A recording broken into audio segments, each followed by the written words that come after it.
We started this symposium series just over 2 years ago when I was talking to Tommaso Milani at Stefano Bemer about how there wasn't really an event that brought together all the craftsmen that we really loved. Tailors that are committed to quality, committed to style, developing their own identity, which is very important. And we were talking about the amazing craftsmen there are in Italy and in England who have never met each other. So they had customers in common, but also there's so much to share in terms of their making path and talking to each other. So we had two from the UK, we have David from Jeeves and Hawks. He's doing new things, but it's a very old, very traditional house. And then we have Ethan from Sweeny, which is a very, very new house. And then we wanted to do some more from continental Europe. We ended up picking two from Milan, just because there were two people I thought were fantastic, but with very different backgrounds. Gianfrancesco, whose father was one of the great tailors, and Kawai Satoki, who is a Japanese tailor who originally wanted to work on Savile Row, but ended up going back to Milan and learning from the masters in Milan. And I wanted people from Asia as well, because a lot of the Asian tailors are doing really interesting things. Usually they're not tied to specific traditions, they're much more freewheeling. So Arnold at WW Chan and Chad Park and the guys at BN Taylor are a really nice example of that. What we try to do here is express oneself through bespoke creation, and that's why I'm also very happy to be involved in events like this. It's fantastic to make the fabrics we do, but it's always lovely to see the finished garment. We deliver cut length of fabric to the trade, and it's just a privilege to see the garments come to life.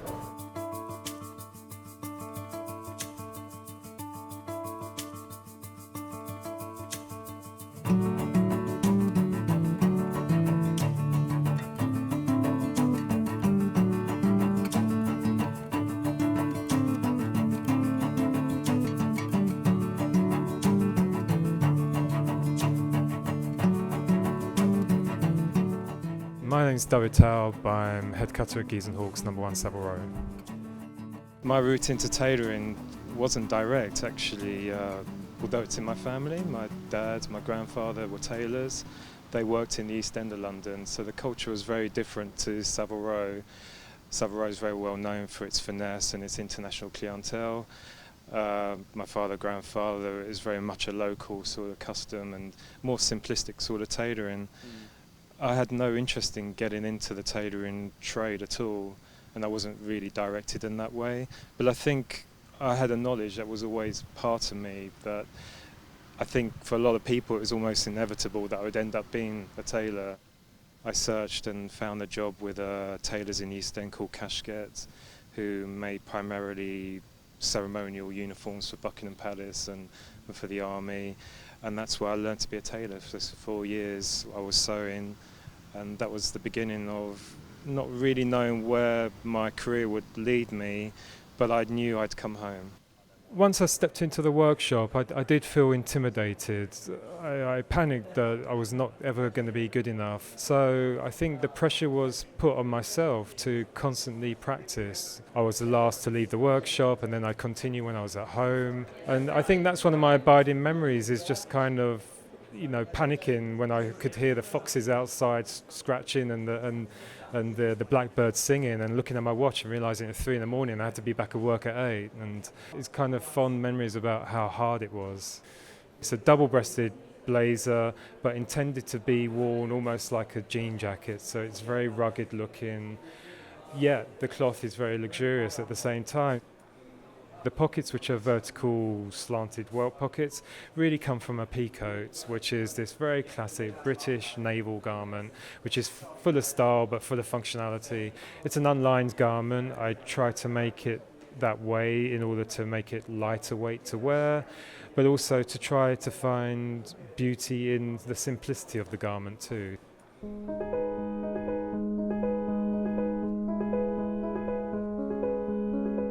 I'm Satoki Kawai of Sartoria Crescent. I'm based in Milan. In my case, it's a bit complicated. I wanted to work in Savile Row. I longed for Savile Row. I think it's the origin of the men's clothing. And I went to the university and majoring in British history and British culture. And after that, I visited Savile Row and make some interviews. But unfortunately, I didn't take opportunities to work there. So I returned in Japan and started work in a factory making MTM and semi-bespoke suits. Okay. And for 1 year, came to Milan. At the first year, I worked for a Japanese tailor who has sartoria in Milan.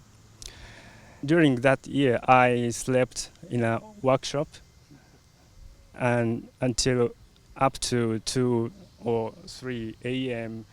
I practiced needleworks. I left and I moved to Sartoria Colombo. For over 5 years I worked there. My basic is always with him. My technique is from Mr. Colombo. And moved to Acre Jenny, worked for 2 or 3 years, and then opened my brand. While I was working, always I watched how the other tailor works, and so I've learned with my eyes. The style is basic Milanese, and specialty is a concave shoulder and rounded curve on lapel and rounded curve on front cut. And I don't use front dart here because I don't like the patterns like checks being broken down on the face of the jacket. I use just one dart and mixing with ironing. So it's very simple, but always I follow the Milanese traditional style.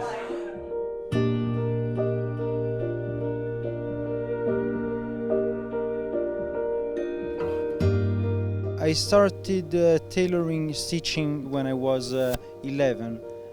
My father had a room in the apartment above where we lived, and he stitched alone all the day.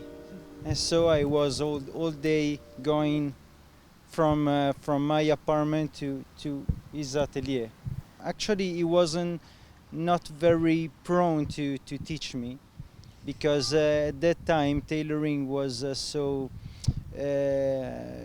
difficult, especially from father to son. So you had to go to other atelier and to start there to learn the first thing. So it wasn't natural for you to be taught by your father? Yeah. He wanted you to go somewhere else? Yeah, actually at that time there wasn't anymore so many of the real master tailors in Milan. And so my father was one of the most considered tailor in Milano. I forced him to teach me. Step by step, I started from under collars, then sleeves, pockets, and so on. And at the end, I arrived to completing the jacket, trousers, waistcoats, when I was around 18. Our work usually consists of open seams. Instead, this garment has overlap. So these are all the seams on the jacket that are on shoulders, the seams of the darts on the side body, and the back center. And of course, to match all these things, we have chosen patch pockets that keep this kind of concept. The cloth is not mill Donegal, but is in a cashmere 400%. So it is very soft, but still keeps the structure because it is a heavy cloth. We have done something different from our usual style, that is the overlap sleeves, but still keeping our shoulder work. So it is a high shoulder, but with this sort of spalla camicia that is not a spalla camicia, it's just the contrary.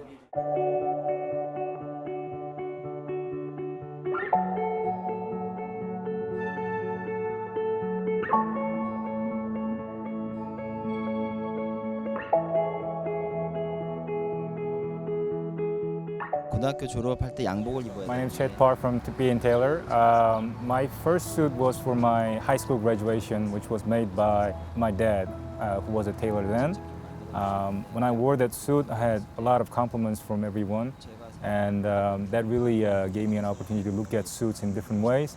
From there on, it was a natural progression to become a tailor.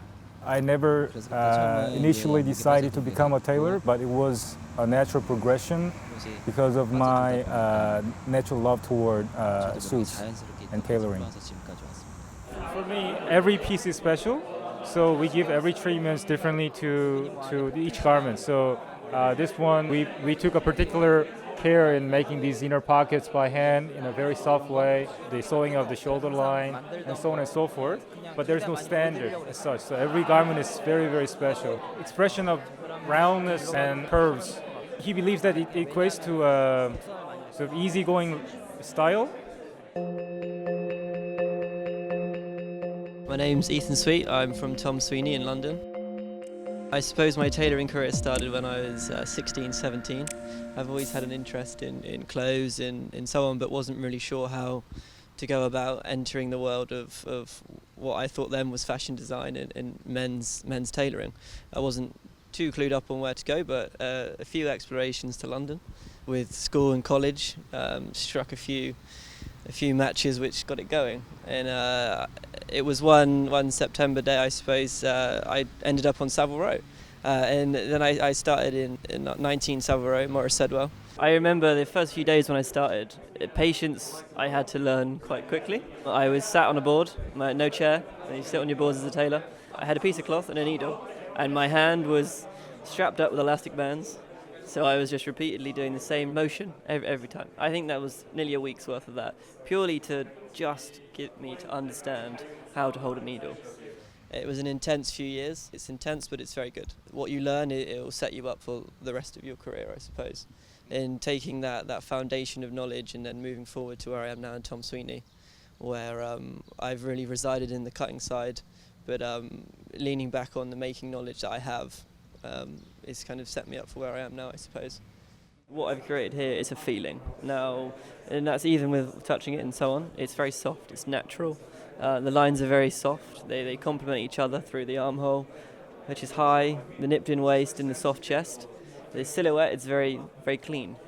The cloth itself is rather special. It's a cashmere and silver mink flannel, which we wouldn't get to use all the time, but we've had the opportunity now.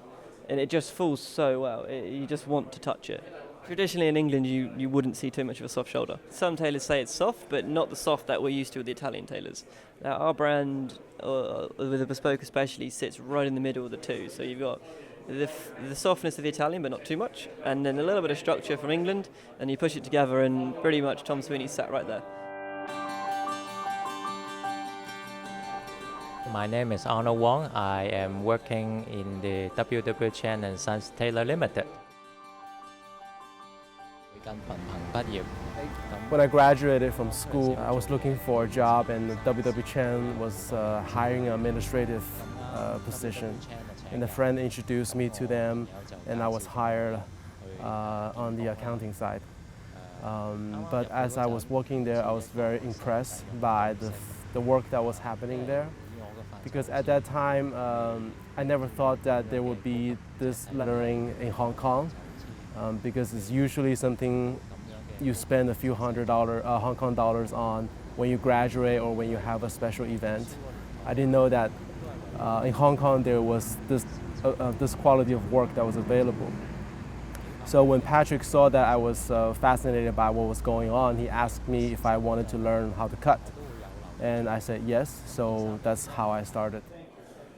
This one, it's a more Italian style, more soft interlining, and really no padding with the very soft, unstructured looking. It's the lines of the waistline and the shoulder line and the collar and the curve of the lapel to the open quarter. I like all the curved lines.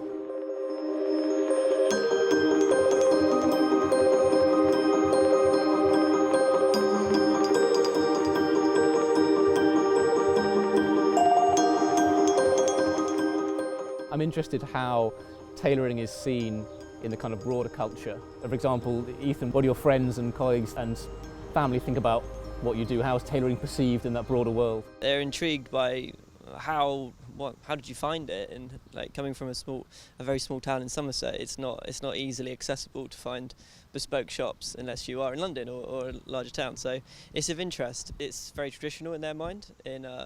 They see it as got a lot of heritage within, especially with Savile Row being so frequent in history of who they dressed and whatever, and also very glamorous. But I can't say for myself that any of the glamour is put through to the workshop. But, okay. Do you tell them it's not glamorous, or you just let them believe that? I believe so. Like, oh, you wear a suit every day, you must live a great life, whatever. It's this perception of suit. It's quite. I suppose that's quite naive to say that, but yeah. But you have celebrities coming into Tom Sweeny that people will know as well. For example. Of course. I'm not friends with the celebrities. I don't hang out. I purely serve them, I suppose. In on their request, I make what they wish. But it's of interest, I suppose. Yeah. Okay.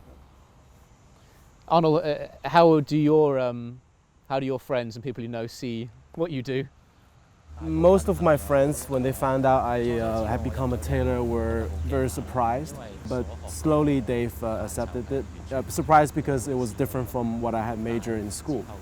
However, the more senior members in my family, they're still not willing to accept the fact that I've become a tailor, and I think that is a reflection of the general mentality of Hong Kong, where people are more commercially minded. They think that if you become a lawyer or a doctor or a banker, there's a real future, and they just can't seem to see where tailoring will take me. They keep asking me, why didn't you pass the exams and become an accountant like you were meant to? And that kind of mentality prevented a lot of the traditional industries in Hong Kong to sustain, to survive. What would you say has been the hardest aspect of learning the craft along that way? For me, the most difficult part has been working with family members, especially my dad. It's not like I'm working for a boss where I'm told, what to do and follow that instruction. It's more of a two-way communication, and we seldom have, arguments and, disagreements on, different things. And because it's a family relationship, it's very delicate matter, and for me it's quite stressful, but on the same token, because we're all family, we're happy working together. It's quite rewarding, and it's also a benefit rather than a negative. Gianfrancesco, how do you find working with your father? Any tensions ever? When I was an apprentice under my father, I could not even speak or tell what to do, because just the second day I was working with him, he couldn't approve that I could get some more minutes about the kind of needlework instead of doing maybe in 2 minutes, for example, or the sleeve you need to make them in 2 hours or less, and maybe if you do 12 and 12 hours, it becomes complicated, and he says, you're not a tailor, you can't become a tailor. So every time was like this, but at the end I got a result, and I know he's proud of me, and I am proud of him. There's quite a strong tradition in Italy of having family businesses in that regard, isn't there? Did that help, and there was that tradition, or not? Yeah, but I'm happy about it, because I could take all the experience of my father, my grandfather, in just a few years, when he was instead to one tailor, another tailor, another tailor. So he was fortunate to go to those tailors. Instead, I'm very fortunate to learn with him. Cool. Thank you very much. Very good answers.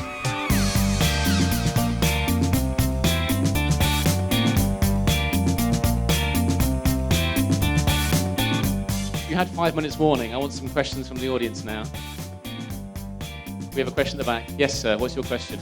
Do you think we are living the rebirth of bespoke tailoring? Ooh, that's a nice forward-looking question to end with. Are we living the rebirth of bespoke tailoring? Ethan? Maybe I don't feel that tailoring ever faded away. It's just the format in which it was viewed in. There's so much information on bespoke tailoring now than there's ever been. It may seem that it's more relevant. Knowing working industry, that there is more people coming into it, there's more interest in clients maybe appearing all over the world, more so. We may be in a change, but I don't know how different it may have been to 20, 30 years ago. It's more so how we perceive it. Sort of the error of measurement, I suppose, to a certain extent. We're aware of so much more information out there and so many more customers.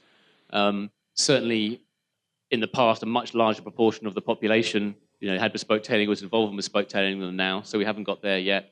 But there are lots of positive signs, as you say, that we can measure. People, really young people coming into the industry, like you guys, but also young apprentices that you see all the time, Ethan, coming in to Savile Row. That 10 years ago there were none of them doing that. Another lot. Chad, do you have any thoughts on the future of bespoke tailoring? I believe the future of bespoke tailoring industry is quite bright. We currently are still struggling with shortage of tailors, lack of the right information, lack of education. But due to SNS and other peer platforms, the education is happening. I believe due to that, with efforts of everyone who's here in tailoring industry, I think will be a bright future for this market. Okay, well, broadly positive, which is nice. Thank you very much.